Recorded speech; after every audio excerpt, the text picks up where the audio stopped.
更名叫《青春舞曲》。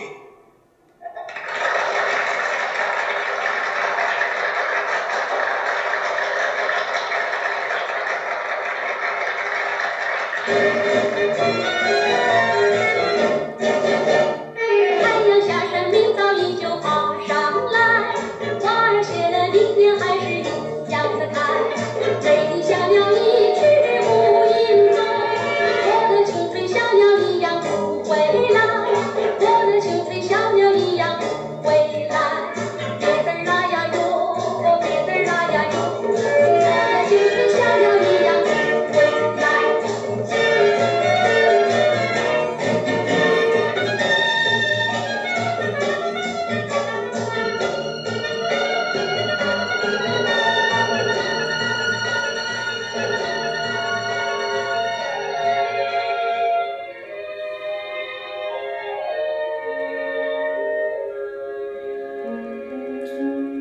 夕阳照天空，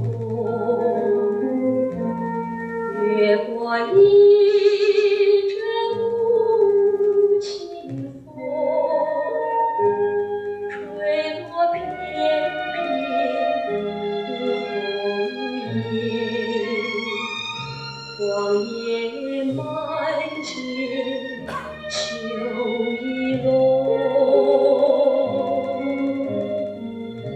秋意浓，红尘空，他见荒野无秋风，生命像这一树洞，怎看那冰凌西风？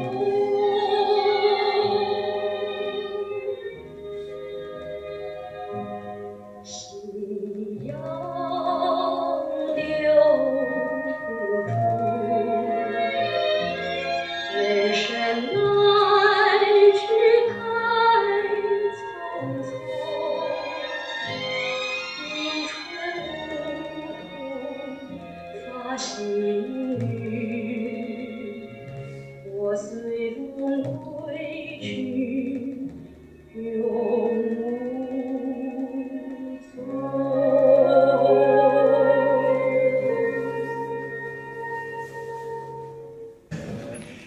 이 스잔나는요, 원래 홍콩에서 1967년도에 제작된 작품인데 우리나라에서는 1970년 개봉됐습니다. 허리우드 극장에서 그 당시 관객이 40만 명, 그렇게 37만 7,800 동원했던데 지금으로 환산을 하면 전국 한 1,300만 명 되는 관객을 동원한 거고요. 이 영화가 흥행에 성공하면서 이제 리칭이 그 전에 찍었던 위험한 레슨이나 드러브, 하월 춘야 이런 영화들도 막 수입이 돼서 개봉이 됐고요. 또 이 영화에 나오는 주제가도 데이트를 해서 이렇게 도너츠판으로 나왔어요. 그때 우리나라에서 가장 인기 있었던 정훈이, 문주란 이 두 가수가 같은 노래를 번안해서 불러서 판도냈고요. 그 리칭의 인기는 정말 하늘을 찔렀죠. 이 스잔나가 그 당시 우리나라에서 개봉된 중국 영화 중에 최고 흥행 기록을 올렸던 영화였고요. 또 이 영화 이후에 뭐 사랑의 스잔나, 스잔나의 체험 이런 아류작들도 나왔고 또 그 뭐 선샤인, 러브 스토리 그런 어떤 라스트 콘스트 이런 시한부 소녀의 어떤 인생을 다룬 영화들이 붐을 이루면서 이제 굉장히 그 70년대는 스잔나가 뭐 정말 대단했죠. 그리고 이 영화에서 스잔나 엄마로 나왔던 장중문이라는 여배우 정말 전설적인 여배우예요. 50년대 그 양귀비, 중국의 홍콩에서 만든 양귀비라는 영화로 전 세계적인 여배우인데 여기서는 조연인데 우리 저기 이규영 선생님이 계신데 이규영 선생님께서 예전에 그 장중문이가 60년대 미국 라스베가스에서 공연을 할 때 이소룡이 백댄서로 가서 뒤에서 춤추는 사진을 소장하신 분도 오늘 여기 와 계신데 그 사진을 제가 올린 적이 있는데 그 정도로 정말 대단했던 여배우예요, 장중문이. 근데 여기서는 이제 스잔나 엄마로 나오고 그 할아버지로 나왔던 양지경, 우리나라 배우 허장강처럼 홍콩 영화를 보면 어디든지 다 나옵니다. 그 할아버지도 대단했던 배우고 관산이라는 그 배우가 이제 아버지로 나왔고 그랬는데요. 이 스잔나는 그 중국 그 홍콩 영화로서는 드물게 우리나라에서 이제 벤허나 바람과 함께 사라지다처럼 또 82년도에 합동 영화사에서 재수입을 해서 서울극장에서 또 개봉을 했습니다. 그런데 오늘 보니까 완전 신파 영화인데 그래도 잘 만들었잖아요. 요즘 그 리칭이 이쁜데 요즘 여배우들하고 비교를 해보니까 좀 뚱뚱해요. 요즘 여배우들 같은 건 다이어트를 해가 살을 쏙 빼가 나왔을 건데 굉장히 통통한데 또 저게 저 시대 여배우들의 매력인 것 같고 죽어가는 스잔나가 너무 뚱뚱해서 좀 그랬어요. 저는 좀 막 홀쭉 말라야 되는데 그리고 이제 이 영화에서 나오는 그 저는 그 청춘무곡 리칭이 그 초반에 파티장에서 부른 청춘무곡을 들은 것만 해도 우리 한예종 대형 스크린으로 그 리칭의 목소리로 청춘무곡이 흐르는 그 장면만 봐도 오늘 본전을 뽑지 않았나 싶을 정도로 정말 감개가 무량하네요. 저도 스잔나를 아주 어릴 때 봤는데 그리고 우리가 이제 지금 그 15분 정도 휴식을 하고요. 이성용 선생이 지금 장희동에 와 계신다 하니까 곧 도착을 하실 거고요. 이 영화가 끝나면 우리가 이제 14인의 여걸이라는 영화를 볼 건데요. 그 14인의 여걸은 뭐 또 지금 그 저기 간단하게 설명을 드리고 이성용 선생님 끝나고 바로 할 거니까 14인의 여걸을 여기 계신 분들은 다 보셨을 거예요. 그 영화는요. 그 당시 홍콩의 그 쇼브르드스사를 먹여 살렸던 여배우들이 다 나옵니다. 그 이제 그 노연, 또 구양사비, 진년년, 임정 이런 관록에 우리나라로 치면 황정순, 한은진, 주중녀 뭐 그런 여배우들부터 해서 그 여주인공으로 나오는 능파가 나오죠. 능파는 우리나라로 치면 김진희 정도 되는 여배우죠. 카리스마가 아주 대단하고요. 뭐 홍콩 영화사에서 정말 전설적인 여배우죠. 그 능파를 필두로 이제 리칭하고 하리리가 나오는데요. 그 당시 우리나라 배우로 치면 문희 남정님 정도가 됩니다. 그리고 이제 뭐 서페페, 여병지, 정패는 이소룡이 죽고 난 뒤에 뭐 이소룡이가 뭐 이렇게 어떤 여자랑 그 있다가 죽었다 했던 그 여배우가 정패인데 여기 14인의 여걸에서도 나오고요. 여병지, 서페페 뭐 하여튼 그 당시 홍콩 쇼브르드스를 주름 잡던 여배우들이 총 출연하는 작품이고 그 홍콩 쇼브르드스에서 제작한 작품 중에서 제작비를 가장 많이 투입했던 대작입니다. 대작이고 또 이 영화가 우리나라에서 개봉을 73년도에 했어도 대한극장에서 뭐 엄청난 흥행 기록을 올렸고 또 아카데미 외국어 영화상 후보에 5편 안에는 못 들어갔지만 출품이 돼서 그 미국에서까지도 아주 알려진 작품인데 이 영화가 우리나라에서 73년도에 대한극장에서 개봉한 이후에 45년 만에 서울에서는 부산국제영화제에서는 한번 했었습니다. 서울에서는 한예종에서 처음으로 이렇게 대형 화면으로 오늘 그 상영이 되는데요. 정말 재밌습니다. 스잔나는 약간 심파고 조금 지루한 면도 있었던 것 같은데 14인의 여걸은 여기 있는 여성분들이 봐도 굉장히 통쾌한 게 홍콩이나 우리나라 그 어떤 고전 영화에 나오는 여주인공 캐릭터들이 남자에 의해 운명이 결정돼요.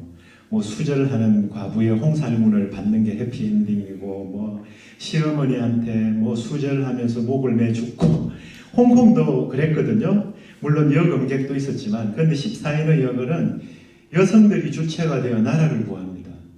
그것만 해도 대단한데 뭐 남자들은 다 조연이고요.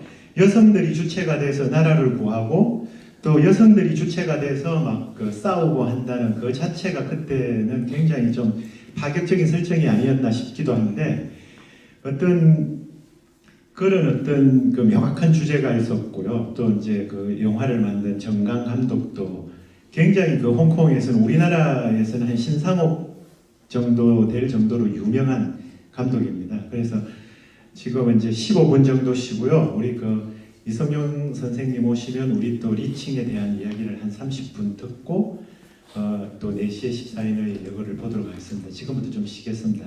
보시느라 수고하셨습니다. 리칭 추모전입니다.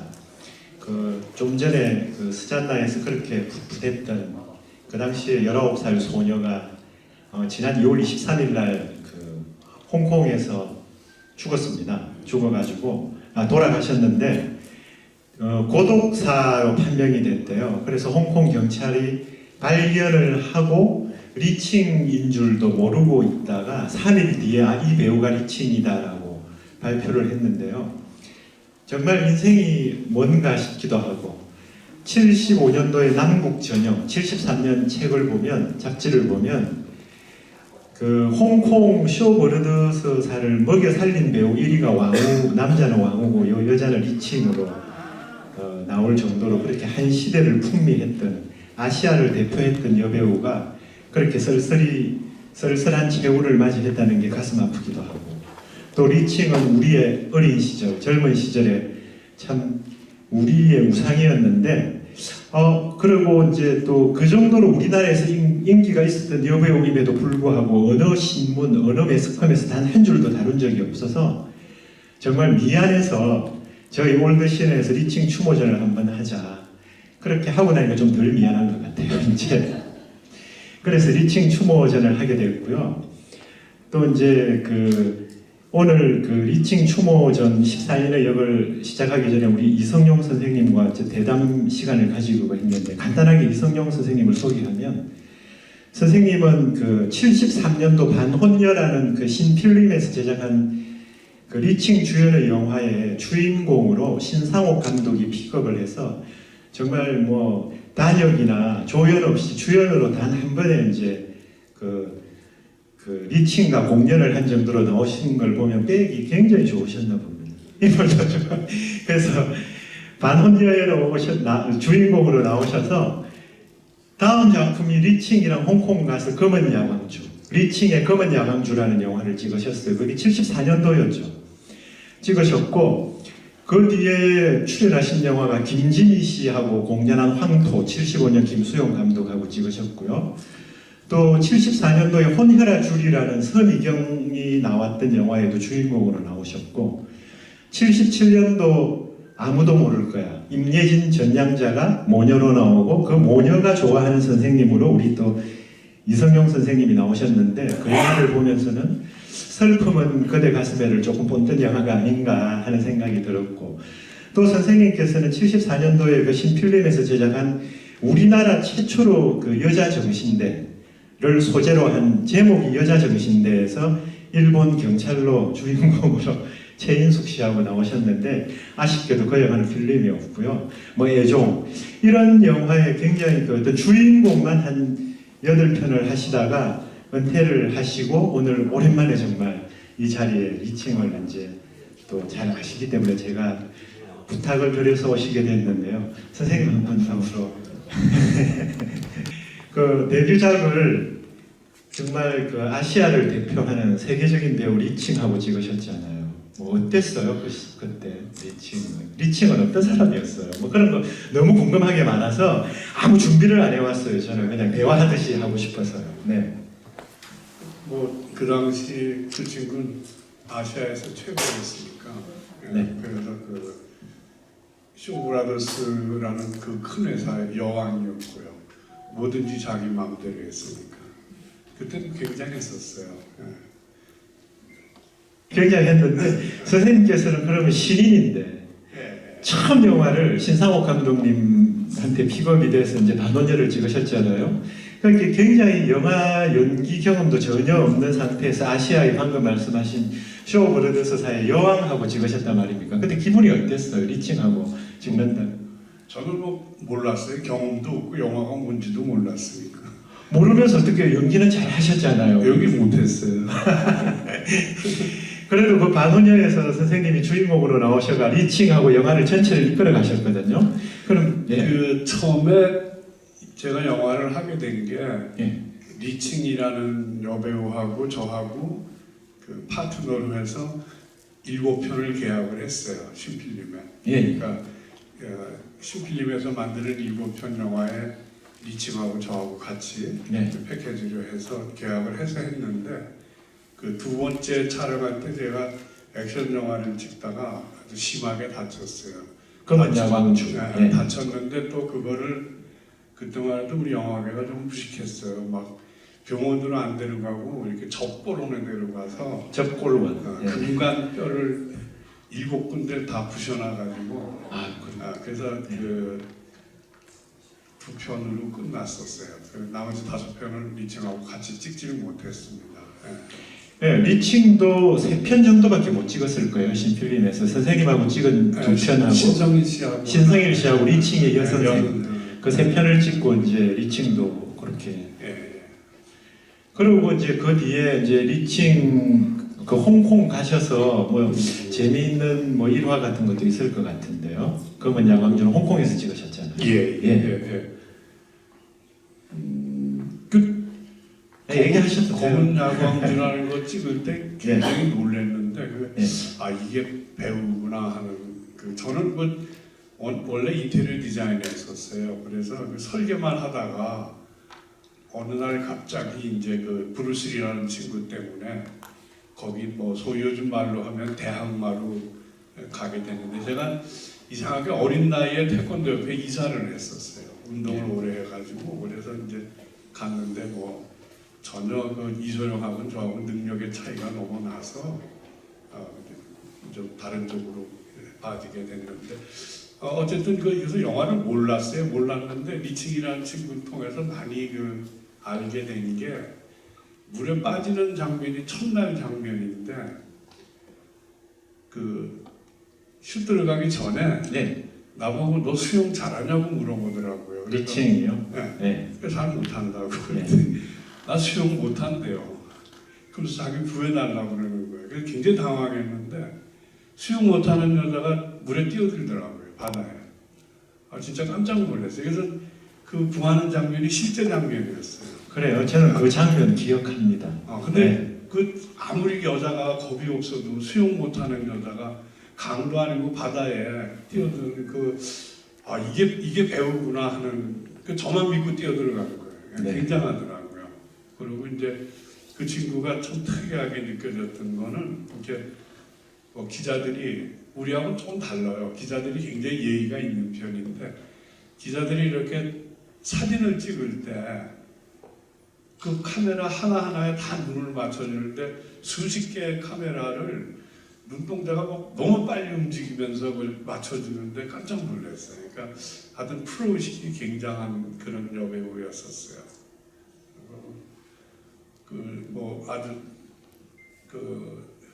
제가 외국인이었고 파트너였으니까 저한테는 그러진 않았는데 아주 영화사 안에서는 진짜 여왕이었어요.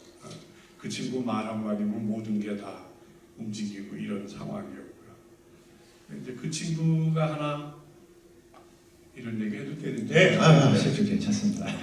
김지미 컴플렉스가 있어요. 리칭이요. 네. 김지미 얘기만 나오면 굉장히 날카로워져요. 그 이유가 런던 쇼라는 그 쇼브라더스 사장이 야단 칠 때마다 김지미처럼 되라고 야단을 쳤어요. 자기는 자기가 최고라고 생각을 하는데 밤낮 한국의 김지미보다 못하다 그러니까 김지미 씨 얘기만 나오면 날카로워져가지고 그래서 김지미 씨한테 그 얘기 했더니 막 웃더라고요. 김지미 씨가 그 당시 그 홍콩에서도 굉장히 유명했나 봐요. 그 왕우라는 배우가 영문명이 지미 왕유인가 그랬는데 그게 김지미 지미를 따서 그렇다 하더라고요. 그러니까 쇼브라더스에서 김지미 씨를 스카우트하려고 엄청난 금액을 제시를 했는데 김지미 씨가 그 란난 쇼가 제시한 금액에 한 5배를 불렀어요. 그래서 자기 입으로 그러더라고요. 내가 어렸을 때 배짱이 너무 좋았나 보다 그러더라고요. 계약은 못했는데 그래서 그 란난 쇼라는 사람이 김지미라는 분에 대한 자기 소속으로 만들지 못한 거에 대한 아쉬움이 많았기 때문에 그 리칭한테 자꾸 그렇게 강요를 했던 것 같아요. 근데 그 윤정희 선생이 갖고 계신 자료를 보니까 김지미 씨, 란난쇼 사장, 리칭, 윤정희, 금비 이렇게 찍은 사진이 있더라고요. 그때 그럼 두 사람이 직접 서울에서 만나기도 했었거든요. 김지미 씨랑 리칭 그런 그 처음 듣는 얘기예요. 그런데 리칭하고 김진희 씨하고 비교를 하면 저는 리칭이 더 나은 것 같기도 한데 또 그런 게 있습니다. 그리고 선생님께서는 제가 생각을 해보니까요, 스잔나하고 굉장히 인연이 있는 것 같아요. 글쎄 말이에요. 스잔나에 나온 리칭하고 데뷔작을 찍으셨고 1976년도 우리나라 흥행 1위를 한 사랑의 스잔나의 주인공으로 나오셔서 또 진추아하고 공연을 하셨잖아요. 사랑의 스잔나. 그 친구는 지금도 만나요. 아, 진추아. 굉장히 부잣집 사모님 아니에요? 말레이시아 재벌 부인이라서 호화 생활하고 있습니다. 네, 그 영화를 보면 진추아하고 아비 종진도가 원스맨나잇을 부를 때 선생님이 객석에 앉아서 바라보는 그런 장면이 기억이 나는데요. 그 영화도 홍콩에서 찍으신 거죠? 예, 한국에서도 좀 찍고요. 네. 근데 어떻게 홍콩 영화사에서 비교를 하면 진추아와 리칭은 좀 비교가 안 되잖아요. 리칭은 굉장한 배우고 진추아는 출연작이 몇 편 안 되더라고요. 아니죠. 진추아는 가수니까 네, 가수. 서로 출발점이 다르고. 아, 진추아는 원래 가수. 싱어송라이터인데 예. 그 탑 클래스가 되니까 영화계에서 이제 스카우트 한 거고. 아, 우리나라로 치면 혜연이가 나온. 그러니까 본업이 가수니까. 뭐 정훈이 씨가 영화 출연한 근데 거죠. 그 친구도 프라이드가 엄청나요. 아유, 그렇겠죠. 네. 그래서 그 스잔나하고 너무 인연이 많으신 것 같아요. 그런 것 같아요. 그리고 짧게 하셨지만 우리나라 최고인 김지미 씨하고도 공연을 했고 또 아시아의 여왕인 리칭과 2편을 찍으셨고 또 홍콩에서 톱 가수인 진추라랑도 찍으셨고 지금은 굉장한 사모님이 되어 있는 서미경 씨하고도 찍으셨잖아요. 근데 그런 여배우들하고 지금도 어떻게 연락이 되세요? 친구는? 그게 문제고 여자한테 치워가지고 나를 아는 사람은 아무도 없어요. 여배우들이 워낙 하니까요. 그래도 아까 지금 저쪽 앉아 계신 분이 오셨는데요. 제가 오늘 초대 손님 오신다고 하시니까 그 반효녀에 나왔던 이성용 씨 아니냐고 기억을 하시더라고요. 그래서 그 시절의 어떤 리칭을 기억하고 그 시절 영화를 기억하는 사람들은 이 선생님을 다 알고 계십니다. 고맙습니다. 제가 얼마나 영화를 몰랐냐면요. 그때 필름값이 엄청 비쌌어요. 촬영을 하는데 신상욱 감독이 자꾸 저보고 따블하지 말래요. 한참 찍다 돌아보고 따블이 뭐요? 그래. 화가 이렇게 난 거예요. 그거 가르쳐줘야 되는데 안 가르쳐주고 다시 가더라고요. 또 따블하지 말래요. 그 따블이 뭐냐고 또 물어봤어요. 근데 리칭이라는 여자가 얼마나 여우냐 하면은 한국말을 했는데 알아듣고 자기가 피해가는 거예요. 그래서 그 다음에 잘 넘어갔어요. 그래서 신 감독한테 물어봤어요. 왜 따블이 또 하시지 그랬냐고 그랬더니 야 제가 다 피해줘서 괜찮다 그러더라고요. 굉장히 머리가 아주 좋은 친구예요. 그 선생님하고 반혼녀를 찍을 때 리칭은 이미 10년 차 여배우였어요. 그렇죠. 그게 아주 베테랑이죠. 리칭이 48년생이지만 64년도에 쇼브러드스에서 연구생을 모집할 때 16살 때 정페페하고 동기로 들어간 거예요. 들어가서 이미 65년도에 아시아 영화제에서 음인으로 여우주연상을 받고 스잔나로 스타가 됐으니까 이미 그때는 완전히 베테랑이니까 그럴 수도 있고 선생님께서는 이제 신인이고 그러셨네요. 우리하고 홍콩하고는 중국이 다 그런데 시스템이 달라요. 그러니까 우리는 얼굴만 잘생기면 주인공을 했어요. 우리 영화는. 근데 중국은 아무리 잘생겨도 단역부터 시작을 합니다. 단역 쭉 해서 어느 정도 거기서 눈에 띄는 친구를 조연을 시키고 거기서 정말 두각을 나타내는 친구를 주인공을 하니까 주인공이 연기를 못한다는 건 상상을 못해. 그러니까 란난 쇼가 내가 연기하는 걸 보고 까무러쳐요. 주인공인데 뭐가 뭔지도 하나도 모르고 걔네들은 그 트레이닝이 굉장히 잘 되어 있어요. 그럼요. 그렇게 해가지고 트레이닝을 시켰죠. 리칭 정도 되는 사람들은 이미 다들 굉장한 수준에 오른 사람들이죠. 네. 그럼 리칭 외에도 그 당시에 왜 우리한테는 전설이 되어 있는 이소룡이라든지 왕후 이런 배우들과도 친분이 있으셨어요? 있으신 얼마 전에 제가 그 이소룡 무슨 팬클럽이 아니고 무슨 추모 추모 기념 사업회라는 데가 있습니다. 우리나라에서 이소룡 시체 본 사람이 저밖에 없대요. 근데 그걸 어떻게 알고 찾았는지 저도 생각도 못해요. 아, 그럼 직접 보신 거예요? 네. 이소룡. 네. 네. 어떻게? 제가 홍콩에서 그 유로피안 YMCA에서 운동을 가리켰는데 그 부시장을 제가 가리켰어요. 근데 부시장이 밤중에 저한테 찾아와서 이소룡 죽었다고 말도 안 된다고 그랬더니 같이 가자 그래서 그 친구 이렇게 시체 안치돼 있는데 가서 확인을 같이 했어요. 근데 그 시체 본 사람이 이렇게 많지 않더라고요. 그걸 어떻게 볼 수가 이렇게? 근데 그게 중요한 게 아니고 예. 그걸 찾아낸 사람들이 좀 더 대단한 것 같아요. 어떻게 찾아내다뇨? 이소룡 시체 본 사람을 찾아내는 찾아내. 한국 사람들이 더 대단하다. 선생님께서 나는 시체를 봤다라고 말씀을 저는 안 하셨는데. 아니라고 끝까지 그랬는데 이렇게 관 속에 있었느냐 시트가 덮여 있었느냐 그래서 보니까 시트가 덮여 있었더라고요. 그러니까 맞더라고요. 그럼 왕후 이런 배우들도 잘 아십니까? 왕후는 제가 갔을 때 추방당했어요. 그래서 대만으로 가고 난 네. 뒤죠. 네. 70년대 네. 초반. 네. 선생님 오늘 네. 또 뭐 하시고 싶은 해주고 싶으신 말씀이 있으신지요? 제가 사실은 그 리칭이라는 친구가 저한테 굉장히 잘해줬어요. 네. 제가 홍콩에 있는 동안에. 그래서 여러 가지 미안한 것도 있고 저는 그 친구한테 해준 게 아무도 없고 그래서 그 80년도인가 그때 홍콩을 찾아갔어요. 그 친구를 만나려고.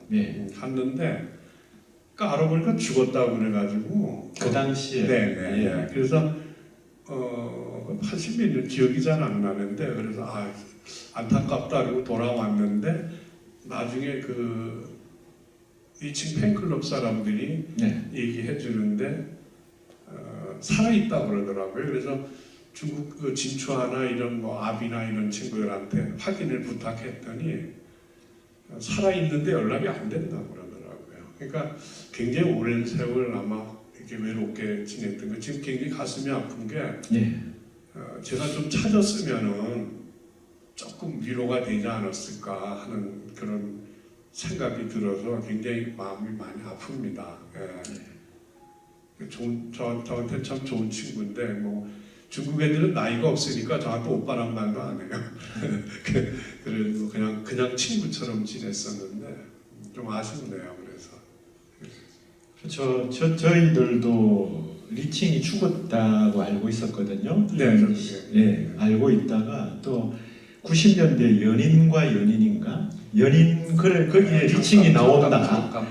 그래서 저희가 막 그걸 비디오를 구해서 봤는데 동명이인인 거예요. 리칭이 아닌 다른 또 뭐 배우가 있더라고요.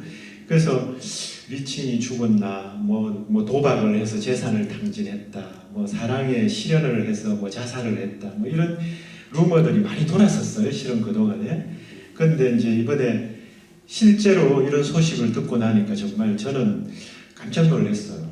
정말 그렇게 한 시대를 풍미했던 쇼버드드사를 먹여 살렸던 홍콩 영화계의 여왕이었던 여배우의 종말이 이랬나? 정말 뭐 인생이라는 게 참 허무하기도 하고 그랬었어요. 실은 저도. 정말 이렇게 그 리칭이라는 사람을 위해서 이렇게 자리해 주신 분들한테 고맙습니다. 감사합니다. 너무 미안하죠. 이런 배우들이 우리가 가난했던 그런 시절에 여기 와 계신 분들이 어릴 때 뭐 삼류 극장 그런 데서 리칭의 영화를 보면서 리칭이 무협 영화도 했잖아요. 철수무적, 아랑고개 결투 이런 데서 그런 영화를 보면서 다 성장을 했거든요. 위안도 받고 그런 여배우가 이렇게 이제 이 세상을 떠났는데 아무도 알아주는 사람도 없고 또 그걸 뭐 얘기하는 사람도 없는데 우리 올드 시내에서라도 이렇게 한번 리칭을 추모해서 그 미안한 마음을 좀 들어보자 그런 의미로 이 추모전을 개최했고요. 이 추모전을 개최하는 데는 우리 한국예술종합학교의 이진원 교수님이 저기 앉아 계세요. 저 이진원 교수님의 또 적극적인 그 교수님도 하실 말씀이 있으시면 후원이 있어서 저희가 이렇게 할 수 있게 됐습니다. 잠깐 그 한국 팬들한테 그 친구가 저한테 한 얘기가 있어요. 자기가 19살 때 찍은 그 스잔나라는 영화를 네. 어떻게 한국 사람들은 그 당시 10년이 지났는데도 기억을 해주냐고 너무 고마워하는 거예요. 그러니까 홍콩은 그 당시 배우가 한두 작품만 흥행에 실패하면 그냥 잊혀진 배우가 되거든요. 근데 어쨌든 그 알려진 게 그 영화 하나고 그 후로 쭉 알려진 게 없잖아요. 근데 한국 사람들이 다 알아주니까 너무 고마워했었어요. 알 수밖에 없죠. 네. 그 당시에 30만 이상 동원한 영화가 미워도 다시 한번, 스잔나 뭐 그 정도였어요. 대박 흥행작이. 그러니까 그 스잔나는 너무도 유명한 작품이니까 그렇죠, 선생님. 그래서 오늘 이렇게 오랜만에 또 이렇게 나오셨고, 근데 왜 선생님 더 이상 영화 출연을 안 하셨어요? 연기를 정말 못해요. 그래서 보니까 아니요, 영화 보니까 연기를 아주 잘 하시던데. 제가 평생 살면서 뭐든지 빨리 익히는 편이었어요. 뭐든지 굉장히 다른 사람보다 모든 게 빨랐는데 제 인생에 가장 못했던 게 연기였던 것 같아요. 제가 봐도 못하니까 보는 사람은 얼마나 못한다고 느꼈겠어요. 그래서 이건 더 이상 하는 게 죄라고 생각을 해서 한 3년 하고 그만뒀습니다. 너무 겸손하신 말씀이세요. 저기 오늘 오랜만에 우리 이성용 선생님도 오셨는데 혹시 뭐 그 당시 뭐 리칭이나 뭐 아니면 그 발언을 2번 정도 봤거든요. 네. 근데 거기서 노골적이지는 않지만은 그 에로틱한 장면이 나오는 걸로 기억하고 있어요. 네. 그때 그 장면을 좀 어떻게 찍었는지 한번 말씀 좀 해주실 수 있겠습니까? 뭐 정신이 없으니까 어떻게 찍은지 몰라요. 첫 번째 영화니까 뭐 어떻게 했는지. 근데 그 친구가 리드를 잘 해줬어요. 베테랑이라서 리드를 잘 해주고. 근데 이제 그 상대 역이니까 그냥 상대 역이라는 거에 조금 그 이상의 감정을 가진 것 같아요. 그러니까 굉장히 여러 가지를 세심하게 신경 써주고 하여튼 저한테는 좀 특별하게 대해줘서 연기하는데 많이 도움이 되고 자기가 이렇게 설명해주고. 근데 더 재미난 거는 그 친구하고 저하고 영어 실력이 비슷해요. 둘 다 잘 못해요. 그런데 어떤 사람이 우리 막 인생에 대해서도 얘기를 나눴어요.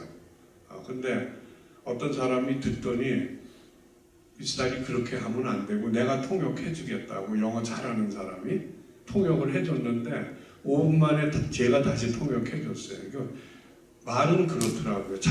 우리끼리만 통하더라고요. 그래서 그 친구하고 참 많은 얘기를 했고, 근데 그런 연기 자체가 처음이었으니까 그런 에로에 대한 이런 게 베디싱 같은 게 그게 긴장되지도 않았고 뭔지도 모르고 그냥 그 친구가 하려는 대로 했어요. 또 뭐 이렇게 질문하실 분 계십니까? 이제 이런 기회가 없습니다. 네. 아니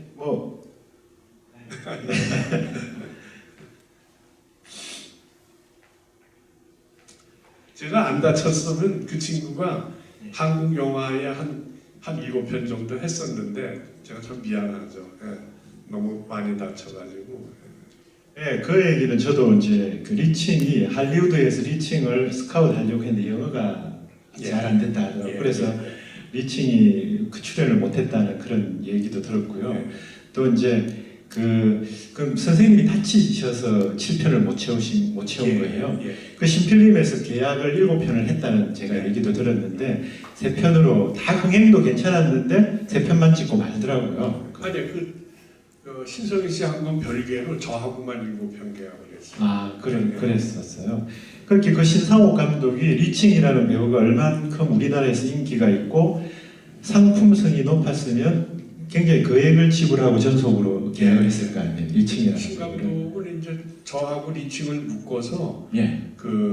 동남아를 노렸어요. 특히 싱가포르 쪽하고 이 동남아 시장하고 일본 시장을 노렸었는데 그때 이제 한국은 조금 별개로 했었어요. 그래서 이상하게 제가 한국 사람한테 별로 인기가 없었는데 그 대만이나 싱가포르에서는 상당히 인기가 있었어요. 그렇더라고요, 선생님. 그래서 싱가포르에서 홍콩으로 많이 찾아오고 그랬는데 김포공항만 들어오면 찬밥이에요. 그때 막 적었어. 배우? 그 옆 사람한테 이 사람 봤어? 아니. 근데 그렇게 무안해지더라고 공항에서. 그 당시에 선생님하고 라이벌이었던 배우가 신일용 그런 분. 아니 그 친구 저 나온 다음 나중에 신영일 신영일 씨 비슷하게 비슷하죠. 예. 뭐 신영일, 신일용, 뭐 한진희 씨는 그 뒤에 나온 분이고 예. 그런 것 같네요. 그리고 선생님이 그때 왜 신상옥 감독은 천재라고 하셨잖아요. 예. 천재라고 하시면서 이소룡 영화가 붐을 이룰 때 그 말씀 한번 아 예. 굉장히 인상 깊었었어요. 저는. 예. 예. 제가 그 사실은 영화를 하게 된 게 이제 이소룡 때문에 영화를 하게 됐는데 이소룡이라는 사람의 영화를 보고 신 감독이 앞으로 영화는 이 친구가 장악을 하겠다 생각해서 이제 이 사람하고 같이 할 수 있는 사람을 찾자. 근데 이제 운동을 잘 하는데 이소룡보다 얼굴이 좀 조금 잘난 놈을 찾자. 그래서 이제 사실은 뭐 생각도 안 하고 저는 그 당시에 제가 서울신문에 있었어요. 그래서 그 처음에 그런 제의를 받았을 때 미쳤냐 그랬어요. 내가 그 멀쩡한 사람한테 배우 하자니까 미쳤다고밖에 할 수가 없었는데 그 하여튼 어쨌든 뭐 우여곡절 끝에 영화를 하게 됐는데 신 감독이 저를 위로하느냐고 찍어보니까 발은 네가 잘 쓰는데 손이 안 되겠다는 그래가지고 저보고 이 애를 꺾을 수 있는 길은 딱 하나밖에 없다. 코미디 액션을 하자 그러더라고요. 근데 너무 자존심 상했어요. 그래서 신 감독하고 엄청 싸웠는데 내가 왜 코미디언이 돼야 되느냐 그랬더니 코미디언이 되려는 게 아니고 덤블링도 배우고 해서 그 웃기는 액션으로 가면 이소룡을 이길 수 있다 그러더라고요. 그건 죽어도 못하겠다고 안 했는데 나중에 성룡이 나타난 다음에 직권이 이소룡을 꺾은 거죠. 그러니까 신 감독은 안 거죠. 신상옥 감독. 그걸 보고 역시 신 감독 천재구나 했어요.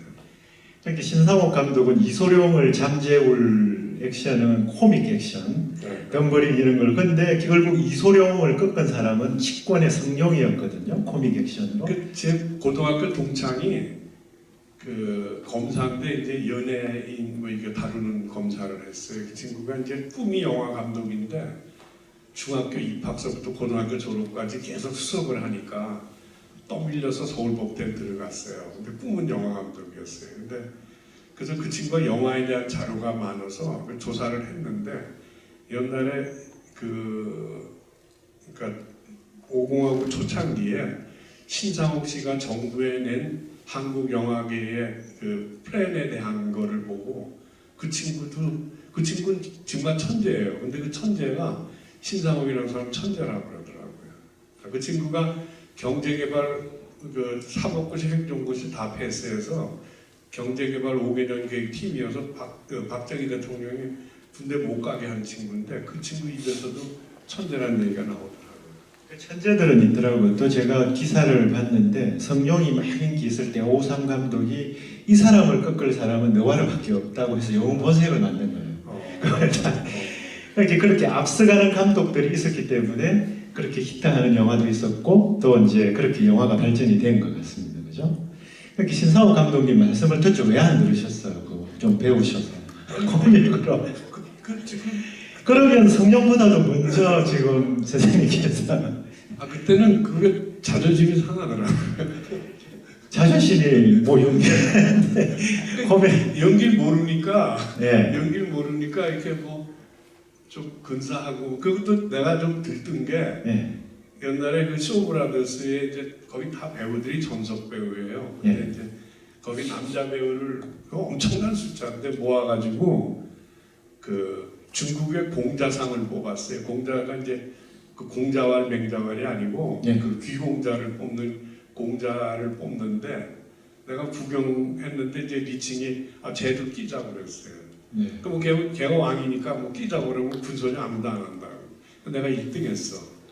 그래요? 내가 귀공자인데 내가 코미디를 할 수 없는 할 수 없어. 그때 하셨으면 또 어떻게 성룡이 또 어떻게 됐을지 아니 성룡도 어릴 때부터 예, 배우를 했죠. 무예 학교에서 단련을 한 친구고 이소룡도 아역 배우 출신이고 다들 과정을 네, 그러더라고요.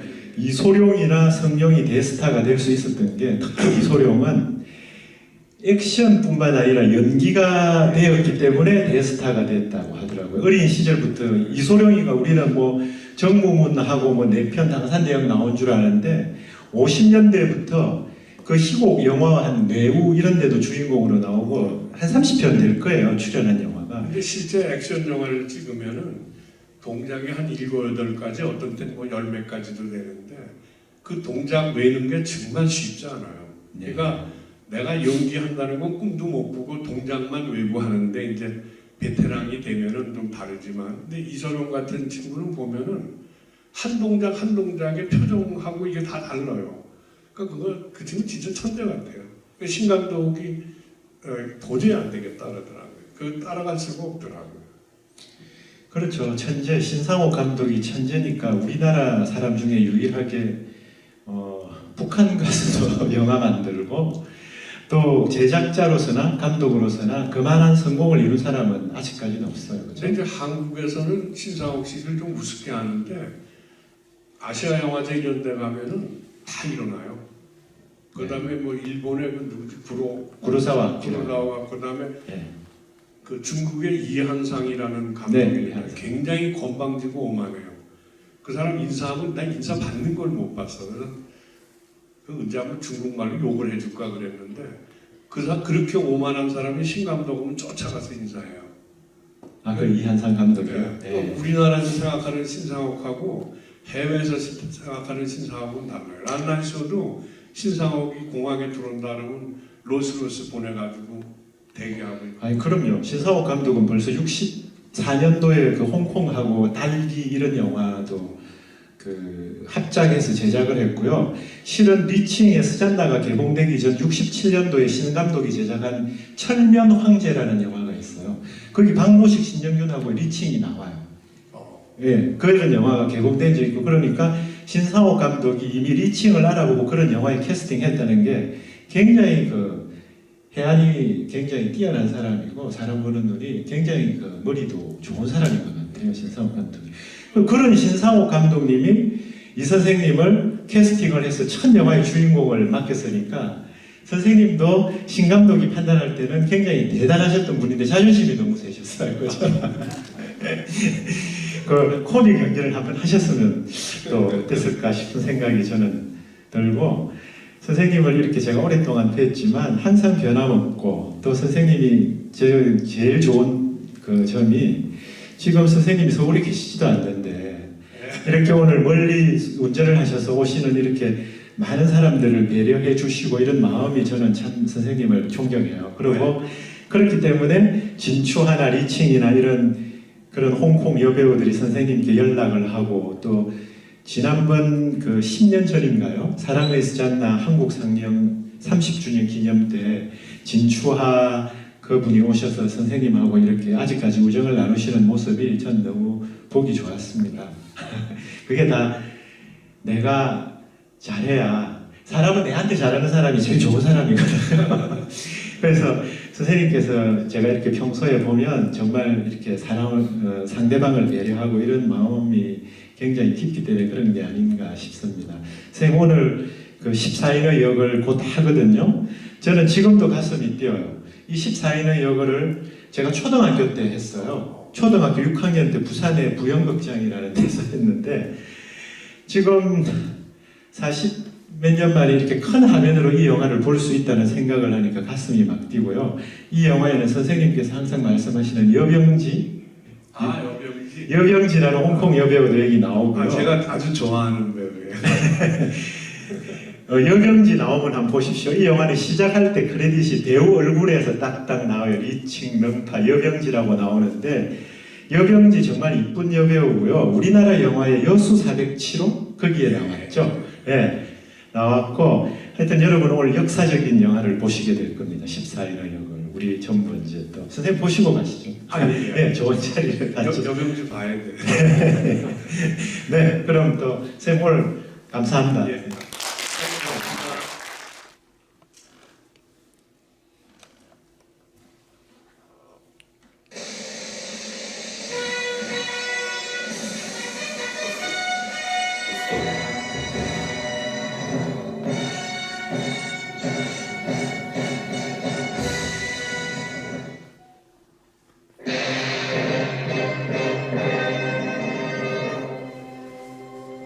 世胆忠心的杨家将，世世代代为国而战，子子孙孙为民而死，留下了不少惊天动地的战役。老一代的英雄倒了下去，但是上一代的豪杰又站了起来，直战到最后一员虎将杨宗保，为了抵抗西夏侵犯疆土，远征边关。与强敌苦战了3昼夜，他保持着杨家不屈不挠的精神，以寡敌众。不幸在金山之役中了敌符，全营的将士壮烈牺牲。杨宗保身负剑伤，被困金山。